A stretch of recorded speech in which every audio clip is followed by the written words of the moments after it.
forward to seeing you in the White House. Got it? Let's go. The big result for the Republicans is that Donald Trump has righted his campaign. A lot of people thought that losing in Iowa would be the end of his campaign, an existential blow to it. That's clearly not the case anymore.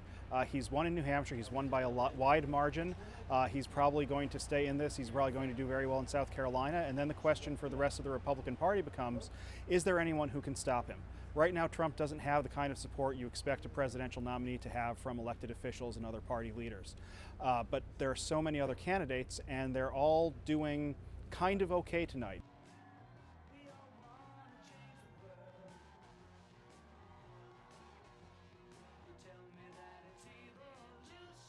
And so you have the non-Trump vote is very divided. And until that stops being the case, I think Trump's in a pretty good position. I don't know what we'd have done tonight if we'd actually won.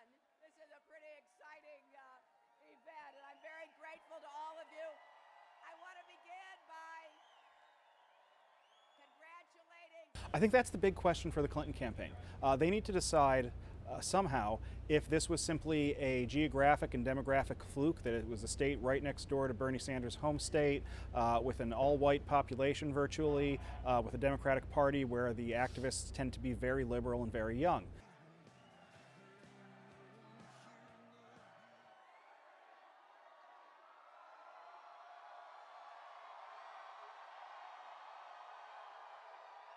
The other alternative is that Sanders was doing something unique here that he can do in Nevada, that he can do in South Carolina, where even if he doesn't win, he can do very well, he can rack up delegates.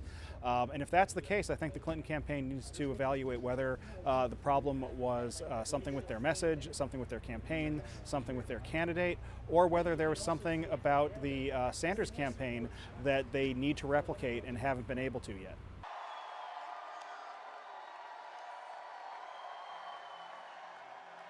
In a lot of ways, this reminds me of stories you heard about the 1968 race, where in the spring of that year, you found a lot of voters who said their first choice for president was George Wallace, and their second choice for president was Bobby Kennedy, or vice versa.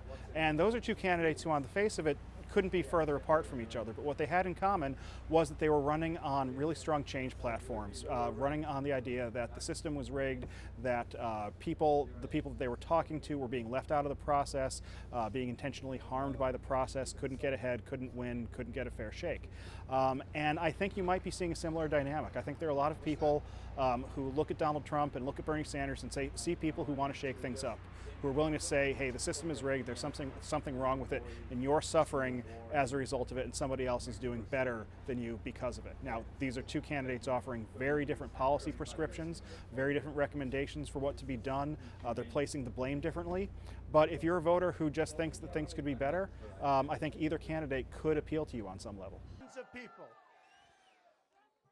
Healthcare, we're going to repeal and replace